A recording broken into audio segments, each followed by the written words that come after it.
bien, el día de hoy desarrollaremos el siguiente problema acerca del capítulo estática de fluidos, para ser más exactos, manometría. Me dice, se mide la presión manométrica del aire que está en el tanque como se muestra en la figura. Mucho cuidado porque acá me está hablando acerca de una presión manométrica y eso es algo que debemos de tener en consideración a la hora de poder resolver este problema. Me dice que resulta ser 65 kilopascal. Perfecto, ahí está, tenemos el manómetro justamente que nos está indicando esta presión, ¿no? Esta presión manométrica. Ahora, hay que acotar algo muy importante que nos está hablando acerca de la presión manométrica. Es decir, vamos a tener que descartar cualquier presión generada por la atmósfera. Entonces, acá tenemos la presión atmosférica generada por el aire en contacto con esta superficie libre, pero esta se va a descartar ya que solamente nos está pidiendo la presión manométrica. Muy bien, sigamos entonces desarrollando este problema. Entonces me pide, determine la diferencia de altura en los niveles de mercurio. Perfecto, eso es lo que nos está pidiendo. Entonces vamos a desarrollar este problema de manera inmediata. Para eso debo de tener en cuenta las consideraciones que uno debe desarrollar en estos tipos de problemas de manometría. Estos tres conceptos me los brinda justamente el libro Mecánica de Fluidos de Yunus Engel. En un momento vamos a utilizar uno por uno. Perfecto. Ante eso voy a tener que escoger dos puntos de análisis para poder desarrollar una trayectoria. Muy bien, yo voy a colocar un primer punto acá y un segundo punto acá.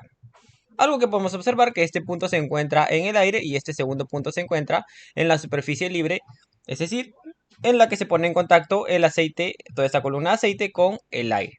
Muy bien, recalcar cosas muy importantes acerca de estos dos puntos. Primero, al estar en el aire, se va a presentar lo siguiente. Sabemos que para distancias pequeñas o moderadas, la variación de la presión es totalmente descartable. ¿Y esto por qué? Hay que tener en cuenta que los gases se caracterizan por tener una densidad muy baja, por lo cual medir la presión en este punto o medir la presión en otro punto me va a dar el mismo valor. Es decir, yo puedo ponerlo acá, yo puedo indicar la presión acá y básicamente estaremos hablando de lo mismo.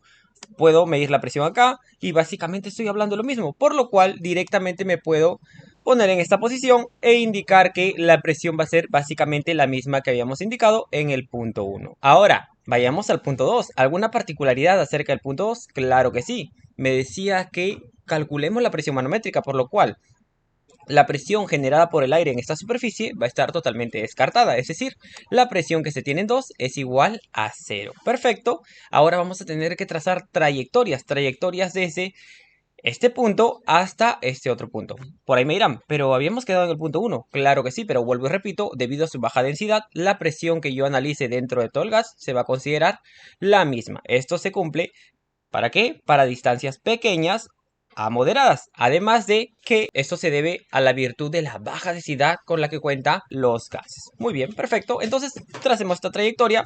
Voy a buscar ir desde este punto que estamos colocando acá hacia este punto de acá, por lo cual voy a tener que recorrer el manómetro, pero bajo ciertas consideraciones que tenemos acá.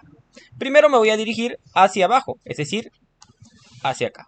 Ahora, algo que quiero tener en cuenta a la hora de resolver estos problemas es que yo cuando vea un cambio de presión lo que voy a hacer es cambiar de color de este punto de color rojo. Perfecto, estoy cambiando a un color verde.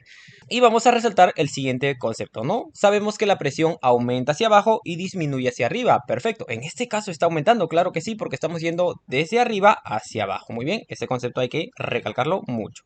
Lo siguiente, este concepto me dice dos puntos a la misma altura y que comparten el mismo fluido estarán a la misma presión. Entonces voy a buscar dos puntos que se encuentren en el mismo fluido y a la misma altura. Claro que sí. Entonces podría trazar acá una línea horizontal y vemos que tenemos dos puntos que se encuentran a la misma altura y en el mismo fluido, por lo cual la presión va a ser la misma en este punto. Y por eso yo sigo trabajando con este punto de color verde. Perfecto. Ahora nos falta todavía llegar hacia arriba. Muy bien, subamos.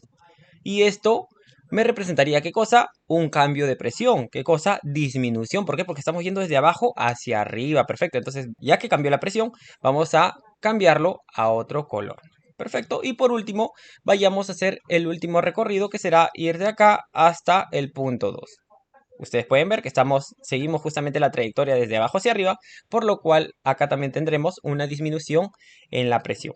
Ahora, Antes de ya reemplazar de manera matemática todo lo que acabamos de plantear mediante esta trayectoria, hay que recalcar algo muy importante, que acá nos ponen datos como gravedad específica para el mercurio y para el aceite. Y caemos en la pregunta, ¿no?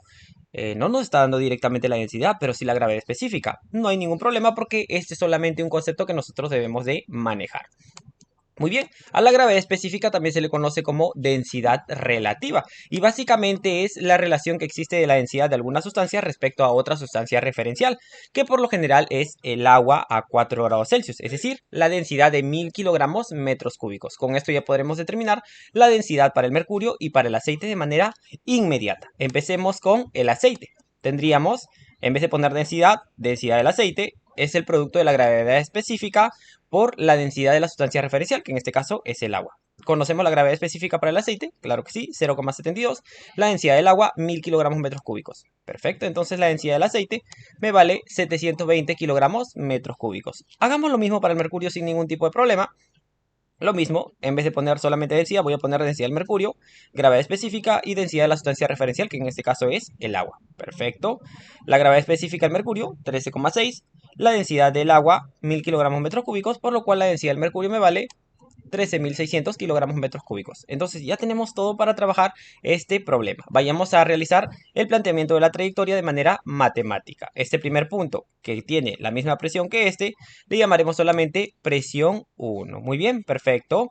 Ahora, hemos incrementado la presión. Perfecto, entonces tenemos que sumarle. ¿Pero qué cosa? Sabemos que el cambio de presión dentro de esta columna solamente será el producto de la densidad por la gravedad por la altura. Es otra de las recomendaciones que nos da el libro Mecánica de Fluidos. Muy bien, agreguemos esta presión generada por esta columna, que será densidad del agua. Perfecto, ahí está, densidad, gravedad y altura. En este caso, densidad del agua, estamos hablando de una columna de agua, la gravedad y la altura que me vale 30 centímetros, o que es lo mismo que decir 0,3 metros. Muy bien, acá la presión y acá son la misma, por lo cual ahora me dirijo a este punto. Y de este punto a este punto tenemos una disminución en la presión. Tenemos que restarle. Muy bien, restamos, ¿qué cosa? La presión generada por esta columna de mercurio. Perfecto. Entonces ponemos densidad del mercurio, gravedad y la altura, que en este caso no sabemos. Es más, es algo que nos está pidiendo el problema, por lo cual solamente lo representamos con la letra H. Nuevamente nos dirigimos ahora de este punto a este punto. Eso va a causar una disminución en la presión. Perfecto. Coloquemos, por favor, menos la densidad del aceite, claro, el líquido es el aceite, gravedad y la altura, que me vale 75 centímetros o 0,75 metros. Y todo esto va a ser igual a la presión 2, pero la presión 2 sabemos que es igual a 0, ya que nos estamos basando en que solamente se va a considerar la presión manométrica. Si por ahí me decía considerar la presión absoluta, hay que tener mucho cuidado, porque en este caso se debe considerar la presión atmosférica, que no es el caso. Perfecto, vayamos a reemplazar valores. La presión 1 conocido, ahí está, 65 kilopascal, o que es lo mismo que decir 65.000 pascal, más la densidad del agua conocida, 1000 kilogramos metros cúbicos, la gravedad, 9,81 metros por segundo, la altura ya está, 0,3 metros, menos la densidad del mercurio, la calculamos acá, 13.600, por mi gravedad, 9,81, y por mi altura H, que no sabemos. En metros lo voy a tener, menos la densidad del aceite, que lo hemos calculado, 720 kilogramos metros cúbicos, gravedad conocida, altura conocida. Y todo esto debe ser igual a 0. Perfecto. Podemos simplificar ciertas unidades como metros cúbicos con 2 metros acá. Solamente me quedaría metros en el denominador. Lo mismo para el otro lado. Perfecto. Muy bien. Entonces, básicamente lo que tendríamos sería lo siguiente. Lo que me ha quedado son kilogramos, metros acá, segundo al cuadrado. Pero esto es igual a pascal. Por lo cual, ustedes pueden observar que tenemos pascal acá. Es decir, todo está de manera homogénea, por lo cual esto se puede calcular. Y observamos que la única incógnita sería la altura. Y esta me da un valor de 0,4695 metros. De esa manera hemos resuelto un problema acerca de manometría. Espero que este sea de su agrado. Y nos vemos en un próximo capítulo. Muchas gracias.